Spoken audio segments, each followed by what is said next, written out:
welcome to the post-game press conference. We are joined by the best player of the game, Bong Quintoy, winning head coach Luigi Trevio.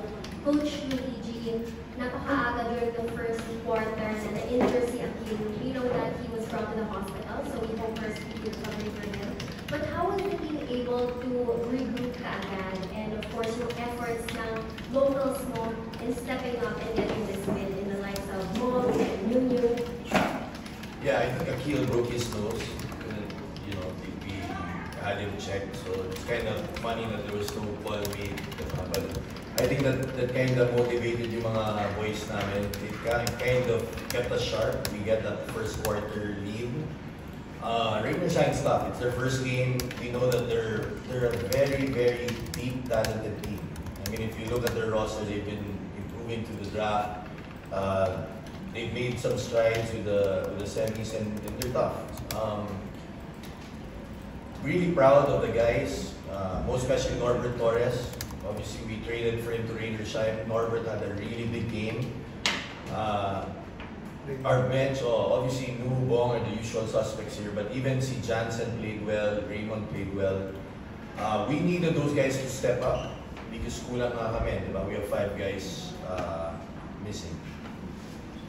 Coach, today was a completely different story on how Manapal won in comparison to your last game. What was the adjustments made and what was different today? These guys were ready to play from the start. You know, our coaching staff challenged them, Coach Nan challenged them. We were doing some things in the first half that we shouldn't be doing. So, you know, we want for our program, we want our program where it doesn't matter if you're old or young, we expect a lot from them, we demand a lot from them. And good in the second half, we were still sharp. It's very hard to face Rain or Shine. You know, they're well coached by Coach Cheng, they're always pumped. You saw right away from the start, iba yung mga mukha nila. They played very physical at the start. Thanks, Coach. Bong, kanina we were talking about your leadership, lalo na the players are looking to you as one of the veterans. Gano'ng malaki yung responsibilidad na napunta sa'yo, lalo na you played important almost all of the game? Ako naman pasalamat na ako sa Panginoon kay Lord Jesus Christ sa magandang binigay na opportunity sa amin. And to answer sa question mo, yun yan, napag-usapan kanina. Maraming mga players kasi na out sa team namin, especially si Alain, si CB, CJ. So malaking part sila sa team namin.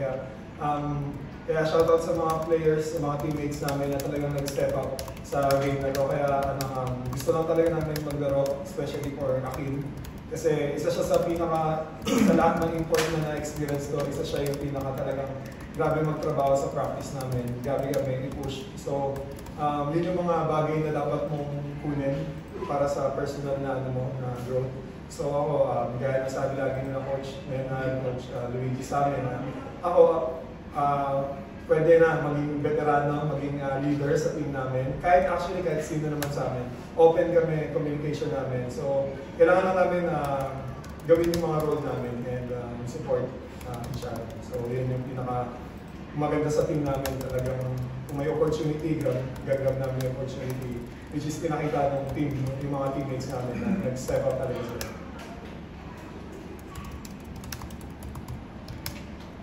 We are now opening the floor if the media has any questions.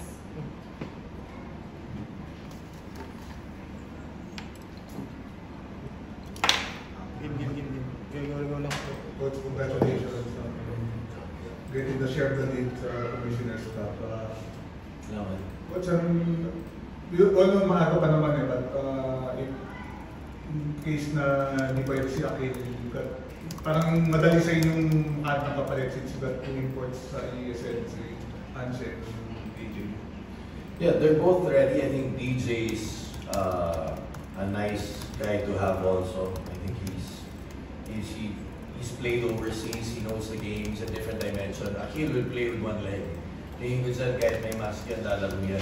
So, this guy beside me had played through a mask. It's not gonna be easy, diba? But we just have to be also thankful and grateful for this win kasi at least we're 2-0. Right now we have to find a way the next few games how we'll be, right? But it's hard playing with the mask. Tama ka dun. We have those guys ready. Coach, magkainitan kanina ba yung na open well coach yung Actually, andun in-explain na ni Coach Ned, I think Bo spoke to him. So sabi ni Coach Ned, parang not talking to you, diba? Tapos, I think kala ni Coach Yen, from hearing it, sabi niya, don't talk to my player. Pero,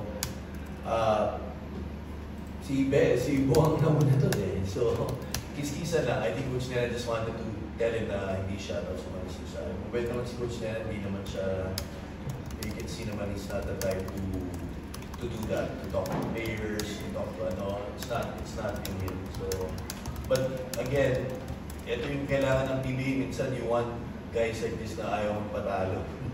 Ayaw magpatalo ng trainer shine, ayaw magpatalo ng Meralco. It's good for the league.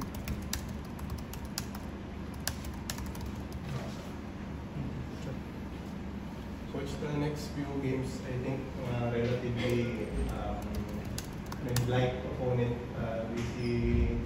How do you see those matches in the coming days? Yeah, each team we respect. I think the team there with Terra Firma para wala pa silang import. So we have to see. We have 3 more games here before the 25th. I think we play Terra and we have our EASL pa. And then I think we play Converge. And Converge pa kami. So those are teams that the schedule kind of changes. We're not facing some of the deeper teams, but Converge is playing well too. And we have the highest respect for Terra. The main thing for us right now is just to check on Aquilo also, right? And titignan namin can he play with that. I think if it's si Bong dati may ganun, di ba? May mask, pero mahirap. Bong, you've been playing hurt kasi nakapasin. Lalo na first game parang hindi nakapasa tuhod. Yung time na yun talagang tamaan ako. Nakalimutan ko lang swimming tumama sa akin. Twice, 3 beses kasi ako nakatamaan sa tuhod. So, yun, feeling ko din until now, nakaka-apekto din talaga sa kahit hindi rin ako makakilos. Pero, yun na, salamat sa pangalan na kahit ganun man yung situation. Kulang ako sa tao. So, ako yung mindset ko talaga gusto kong makatulong sa team. So, hanggang kaya lang makapaglaro, hindi naman siya ganun ka-seryoso. Talagang, yun na, gusto ko matulungan yung team namin para manalo. Kasi ito yung magdidikta ng conference namin, yung mga first game namin, hanggang mga susunod na laro namin. So, ang goal namin is makapasok sa playoffs, tapos bala na kung anong mangyari doon. Get to see how proud I am of him. I'm a big fan. Kasi nakita ko rin yung maturity niya. If you look at Bob, his durability, nakikita ko. I mean, since we drafted him, I don't remember a game na absent siya. I don't remember a practice he's placed on one leg, boom, it's nice to have.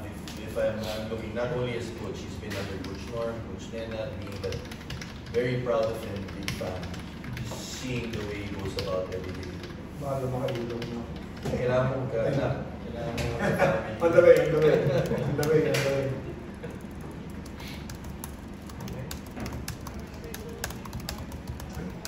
That concludes our post-game press conference. Congratulations to Meralco. Thank you.